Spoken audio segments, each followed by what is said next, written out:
স্বাগতম জনাইছো বন্ধুসকল বৰা ৰিসাৰ্চ চেণ্টাৰলৈ। বৰা ৰিসাৰ্চ চেণ্টাৰে আজি আপোনালোকৰ বাবে লৈ আহিছে এটা নতুন ভিডিঅ'। আপোনালোকৰ ভিতৰত যদি কোনোবা ইগনো ছাত্ৰ ছাত্ৰী আছে, তেওঁলোকৰ মনত এটা প্ৰশ্ন হয় যে এছাইনমেণ্ট কেনেকৈ বনাব লাগে, কি দৰে প্ৰস্তুত কৰিব লাগে, কি মেটেৰিয়েল লাগে, আমাৰ হাতত ষ্টাডি মেটেৰিয়েল অহা নাই, আমি ক'ৰ পৰা বনাম, কেনেকৈ প্ৰস্তুত কৰিম। গতিকে এনেকুৱা ধৰণৰ প্ৰশ্ন যদি আপোনালোকৰ মনত আহিছে তেতিয়াহ'লে চিন্তা নকৰিব, বৰা ৰিসাৰ্চ চেণ্টাৰ আপোনালোকৰ লগত আছে। আজি কেইটামান কেনেকৈ বনাব লাগে এছাইনমেণ্ট, ইগনোৰ ছাত্ৰ ছাত্ৰীয়ে কেনেকৈ এছাইনমেণ্ট বনাব লাগে তাৰ বিষয়ে আমি আলোচনা কৰিম।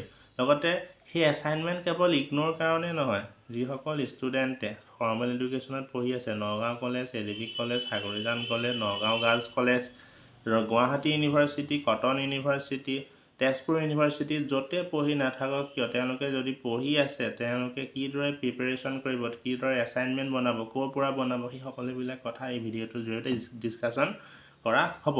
গতিকে আহক আমি কেইটামান এছাইনমেণ্ট লৈ আহি আছোঁ। মানুহসকল এইবিলাক দেখিছে, অকণ জুম কৰি দিছোঁ, দেখা পাইছে, সেইবিলাক হৈছে এছাইনমেণ্ট। সেই এছাইনমেণ্টবিলাক আপোনালোকে ইয়াত টোটেল 10টা এছাইনমেণ্ট আছে, হয়, ইয়াত টোটেল 10টা এছাইনমেণ্ট আছে, আপোনালোকে দেখিবলৈ পাইছে। 10টা এছাইনমেণ্টসমূহ কেনেদৰে বনাইছোঁ আমি চাব। ইগনোৰ ছাত্ৰ ছাত্ৰীৰ কাৰণে স্পেচিয়েলি মই দেখাইছোঁ।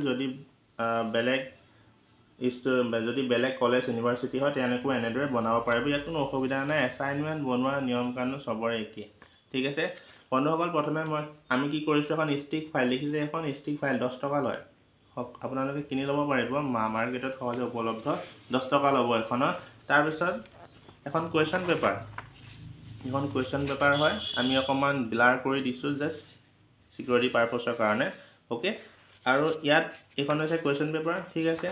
তাৰ পিছৰখন কি, এইখন হৈছে আপোনাৰ বিষয়ে জাননী, আপোনাৰ কি লিখিব, এনৰলমেণ্ট নাম্বাৰ লিখিব বা ৰোল নম্বৰ লিখিব, নাম লিখিব, ফোন নম্বৰ লিখিব, ইমেইল ID লিখিব, এড্ৰেছ লিখিব, program code, course title, course code, study centre code, এইবিলাক আপোনালোকে লিখিব। মই স্ক্ৰীনশ্বট এটা বাৰু পিছত দি দিম, এইখনৰ চিন্তা কৰিব নালাগে, ঠিক আছে। ইগনোৰ ছাত্ৰ ছাত্ৰীৰ কাৰণে কোৱা, ইগনোৰ ছাত্ৰ ছাত্ৰী এনেদৰে বনাব লাগিব, বাকী সকলোৱে এনেদৰে বনাব পাৰে, কিন্তু স্পেচিয়েলি এইটো ইগনোৰ ছাত্ৰ ছাত্ৰীৰ কাৰণে বনোৱা হৈছে, ঠিক আছে। তাৰপিছত আপোনালোকে ধুনীয়াকৈ এছাইনমেণ্ট কি কৰিব, এনেকৈ বহী পাতটো ভাঁজ কৰি ল'ব, ৰুল নাটানিলেও হ'ব, মাৰ্জিন টানাৰ কোনো প্ৰয়োজন নাই। এনেকৈ আপোনালোকে ভাঁজ কৰিব, ভাঁজ কৰি পেলাই কি কৰিব, কুৱেশ্যনটো লিখিব, কুৱেশ্যন পেপাৰখনৰ পৰা 1 নম্বৰ কুৱেশ্যনটো লিখিব, লিখি পেলাই তাৰ লগত এনচাৰটো দিব। এনচাৰ দি পেলাই কেনেকৈ লিখিব, এই টপিক ৱাইজ লিখিব, পেৰাগ্ৰাফ ৱাইজ লিখিব, নহ'লে টপিক ৱাইজ লিখিবলৈ চেষ্টা কৰিব, আৰু মেইন হেডলাইনটোত আপোনালোকে আণ্ডাৰলাইন কৰিব, ঠিক আছে। দেখা পাই আছে, আণ্ডাৰলাইন কৰি কৰি গৈ থাকিব, এনেকুৱা ধৰণে কুৱেশ্যন লিখিব, তাৰপিছত এনচাৰ লিখিব, তাৰপিছত আপোনালোকে কি কৰিব, যিটো মেইন হেডলাইন আছে তাত মেইন টপিক, মেইন হেডলাইন, হয়, সেইবিলাকৰ ওপৰত আপোনালোকে কি কৰিব, আণ্ডাৰলাইন কৰি দিব। কালাৰফুল পেঞ্চিল, স্কেচ পেনেও আপোনালোকে ধুনীয়াকৈ কাম কৰি দিব পাৰে, তাত কোনো কথা নাইকিয়া, ঠিক আছে বন্ধুসকল। আপোনালোকে গম পালে কেনেদৰে এছাইনমেণ্টসমূহ প্ৰস্তুত কৰিব লাগে। এই এছাইনমেণ্ট ইগনোৰ ছাত্ৰ ছাত্ৰীৰ কাৰণে বনোৱা হৈছে। যদি কোনোবা ইগনোৰ ছাত্ৰ ছাত্ৰীক এছাইনমেণ্টৰ প্ৰয়োজন হয় তেনেহ'লে আমাৰ লগত কণ্টেক্ট কৰিব, আমি তেওঁলোকক ফ্ৰী অফ কষ্ট এইসমূহ দিবলৈ চেষ্টা কৰিম। কিন্তু এতিয়া বৰ্তমান এইটো ছাৰ্ভিচ ষ্টাৰ্ট হোৱা নাই, ঠিক আছে।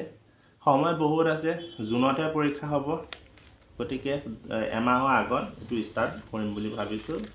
যদি লাগে তেনেহ'লে অকণমান চেঞ্জেছ কৰিব লাগিব ইয়াৰ ওপৰত, যিহেতু এইখিনি আমি বনাইছোঁ স্পেচিয়েলি, গতিকে অলপমান চেঞ্জেছ আপোনালোকে কৰিব লাগিব, নহ'লে আমিও কৰিব লাগিব, কাৰণ ছেম টু ছেম হ'লেতো নম্বৰ পোৱা নাযাব, হয়নে নহয়। গতিকে অকণমান চেঞ্জেছ ওপৰত ইম্পৰ্টেণ্ট দিব লাগিব, আপোনালোকেও দিব লাগিব, আমিও দিব লাগিব।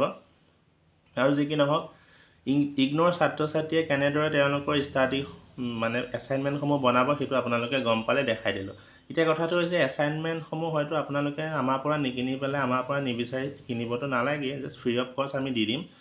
কিন্তু আপোনালোকে যদি ভাবে নাই মই নিজে লিখোঁ, তেনেহ'লে নিজে ক'ৰ পৰা বনাম, তেনেহ'লে আপোনালোকে কাম কৰিব পাৰে, যিটো আপোনালোকৰ কুৱেশ্যন পেপাৰৰ কোড সেইটো গুগলত নহ'লে ইউটিউবত মাৰি দিব, অট'মেটিক ভিডিঅ' আহি যাব, ঠিক আছে। প্ৰথম 2 নম্বৰ কথা, নাই মই এনেকৈ লিখিব নিবিচাৰোঁ, তেনেহ'লে মই ক'ৰ পৰা লিখিম। ChatGPT বুলি এটা অপশ্যন আছে, দেখিবলৈ পাইছে, প্লে' ষ্ট'ৰত যাব, ChatGPT বুলি আপোনালোকে সাৰ্চ কৰিব অটোমেটিক্যালি এপটো পাব ডাউনলোড কৰিব কোৱেশ্চন লিখিব এনসাৰ অটোমেটিক্যালি সিস্টেমেটিক্যালি আপোনালোকৰ হাতত আহি যাব এই দুটাই অপচন আজি মই আপোনালোকক ক'লো যদি যিসকল ছাত্ৰ ছাত্ৰী এছাইনমেন্ট কৰা নাই লিখা নাই ইগনোৰ ছাত্ৰ ছাত্ৰীয়ে তেওঁলোকে বনাই লওক ঠিক আছে গতিকে আজি ভিডিও ইমানখিনি আছিল যদি ভিডিওটো ভাল পায় তেতিয়াহ'লে সাবস্ক্ৰাইব কৰিব লাইক কৰিব আৰু চেনেলটো কৰিব সাবস্ক্ৰাইব কৰিব হেতুৱে ধন্যবাদ বন্ধুসকল